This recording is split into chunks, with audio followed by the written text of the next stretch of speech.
네, 지금 보면은 이민 트렌드도 많이 바뀐 것 같아요. 저 21년 동안 하면서 와, 이게 해마다 목적이 달라지는구나 라고 제가 스스로 체감할 때가 많은데, 예전과는 달리 제가 볼 때는 5년 전만 해도, 불과 한 5, 6년 전만 해도 캐나다, 호주 그 영어권 국가로 했는데, 요즘 트렌드는 어떤지 아세요? 두 분? 어때요? 어떨 것 같아요?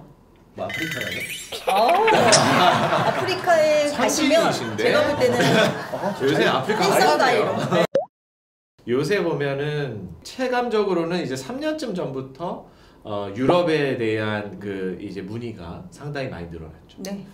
그러면서 이게 점점 매년 이제 그 성장하는 게 거의 기하급수적으로 느껴지고 있어요.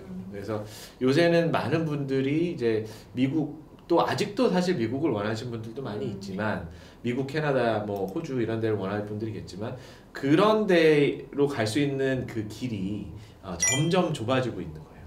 그래서 미국도 이번 트럼프 정부로 인해서 사실은 그 해외 이주를 받지 않는 것에 대해서 상당히 그 기회 그 문을 줄이고 있고, 이러다 보니까 이 시장 자체의 변화는 그냥 필연적인 것 같고, 네. 또 다른 면으로 보면은 한국 사람들이 그동안은 유럽이라는 나라 이제 그 곳에 대해서 잘 몰랐어요. 모르고 그냥 유럽에 대한 옵션이 없었어 아예.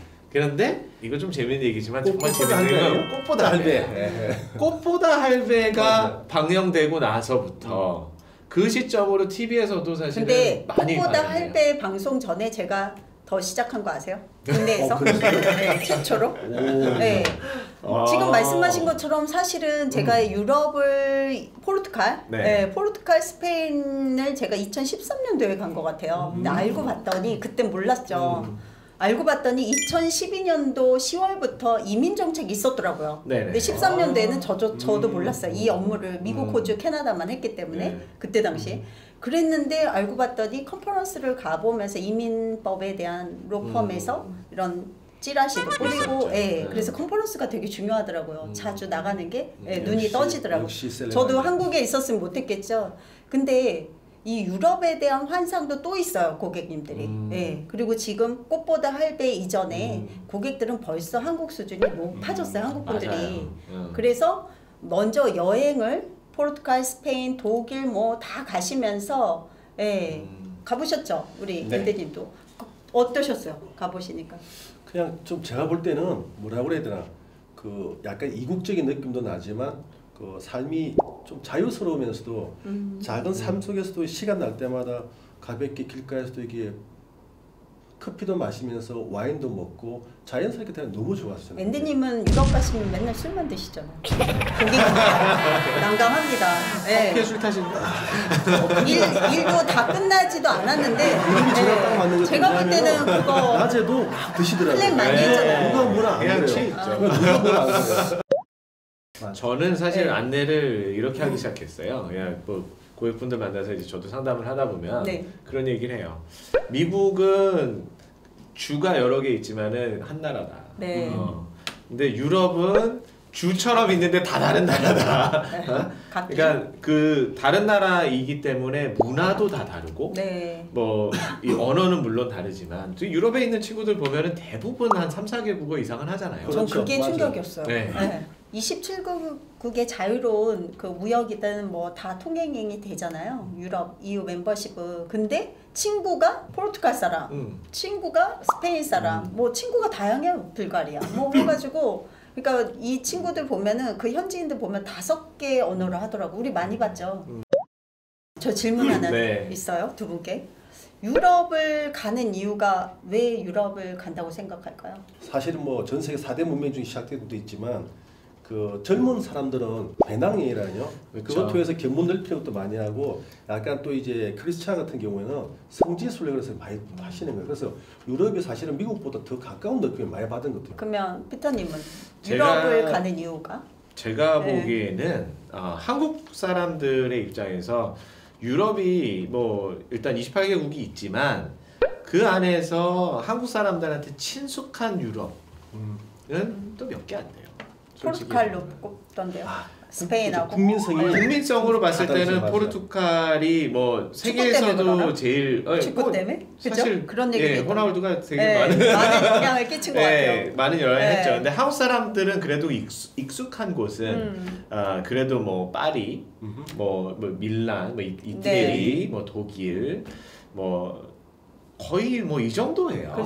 다른 나라들에는 실질적인 정보도 많이 없고 많이 가보지도 못했어요. 요새 그나마 좀 젊은 친구들이 이제 서유럽, 북유럽에 대한 그 이 문화에 대해서 되게 동경을 하는 이케아가 또 상당히 큰 역할을 했죠. 근데 그런 것들을 보면서 이제 좀 한국에서 조금 이제 트렌디하다, 힙하다 하는 애들은 뭐 한 1년 동안 뭐 2년 동안 열심히 일해서 갑자기 사라져요.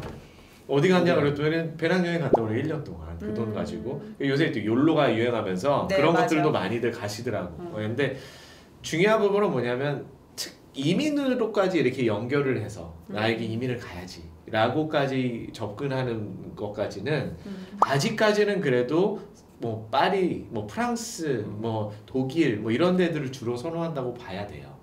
하지만 문제는 뭐냐, 여기로 바로 갈 수 있는 방법이 거의 없다. 그러니까 이민이라는 거를 하고 싶은데 예를 들어서 나의 목적은 독일이야, 나의 목적은 프랑스야 하는데 걔네들 안 받거든. 이민을. 네. 미국이랑 자꾸 비교해서 죄송한데 미국은 가면 출장이어도 여행으로도 왠지 내가 액티비티하게 활동을 해야 되는 거예요. 그냥 다급해 마음조차가. 그래서 사실 한국이랑 별반 차이가 없어요. 일할 때는 제가 볼 때 스피드하고 정확해야 되고 빨리 액티비티나 액션을 취해야 되는데, 이 유럽을 갔을 때 되게 웃긴 게 제 마음가짐인 것 같아요. 고객들이랑 같이 가는 게 되게 많잖아요, 우리는. 그죠? 그렇죠. 네.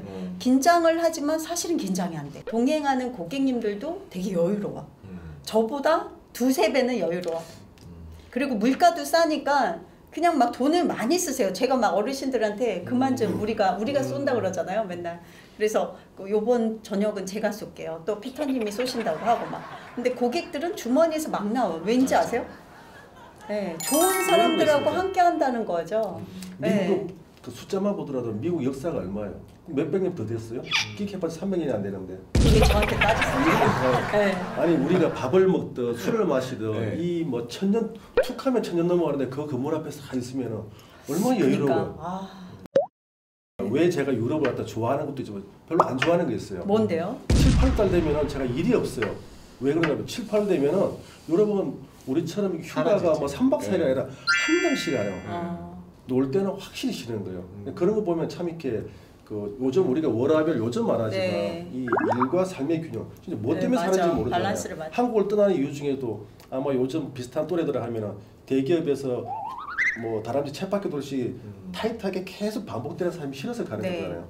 그러니까 요즘은 좀 바뀌어갖고 이 일도 좋고 돈도 좋지만 내 삶의 여유를 갖고 지내는 것 같다. 그걸 많이 선호하잖아요. 그게 균형을 이루어야 사람이 또 이렇게 온전하게 살아갈 수 있고 하기 때문에 그런 면에서 유럽은 참 매력적인 국가라고 생각들어요, 진짜. 네, 자연환경이 일단 좋고. 저도 제가 볼 때는 은퇴인으로서는 유럽이 되게 휴양지 같고 돈만 있으면 저렴한 물가에 생활을 풍요롭게 할 수 있는 게 유럽 아닌가. 네. 오늘 이렇게 장시간 우리 토킹 어바웃 이민에 대해서 이미그레이션에 대해서 얘기한 것 같은데요. 다들 전문가분들이고 같이 상담을 해보시고 또 현지에서 로컬, 미국, 유럽 뭐 등등 여러 나라를 다니면서 체험들을 같이 얘기를 했는데, 결국에는 이민을 가는 이유는 내가 선택할 수 있는 기회의 폭이 다양하고 넓고 그런 나라를 내가 좋아하는 나라를 선택하면서 내가 행복 지수를 높이고자 하는 것 같아요. 나와 내 가족이. 여러분들이 맞는 국가를 선택함이 가장 중요한 키포인트인 것 같아요. 제 생각에는. 예, 그냥 도피가 아닌 또는 친구가 강남 가듯이 따라가는 게 아니라 여러분들의 자기의 주체성을 갖고 정체성을 갖고 이민이라는 게 한국을 등지고 가는 게 아니라 정말 나를 위해서 내 가족을 같이 함께 누릴 수 있는 행복을 위해서 찾아가는 게 이민이 아닌가 싶습니다. 네, 오늘 사실 첫 어떻게 보면 촬영인데 상당히 재미있고요. 상당히 많은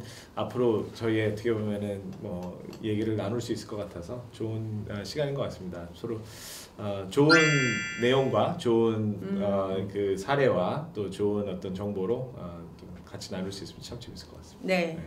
네, 앤디님 말씀해 주세요. 예, 뭐 저도 오늘 촬영이 처음이라 가지고 뭐 어떻게 가야 될지 뭐 할지 모르겠지만 하여튼 두 분 같이 있으면서 편안하게 좀 즐겁게 잘 이야기했던 것 같고 앞으로 또 그런 시간 더 많이 가졌으면 좋겠고 제가 이야기하는 과정에서도 좀 많은 걸 배웠어요. 그러니까 앞으로 이제 아쉬운 점이 있다면 저도 제가 또 관세 무역 쪽에 또 전문가인데 한 번씩은 또 이제 그런 데 할 수 있는 네, 다음 앞으로 기회에. 그런 기회가 있기를 네. 기대합니다. 네. 즐거웠습니다. 네. 네네. 정말 유익한 시간이었고 이민 업무 컨설팅을 하면서 느끼는 게 오늘 또 제가 어떤 사명감이라고 그럴까? 그런 생각이 들어요. 그냥 일방적으로 정보를 전달하는 게 아니라 고객의 편의와 어떤 니즈를 통해서 정말 그 잘해야겠구나.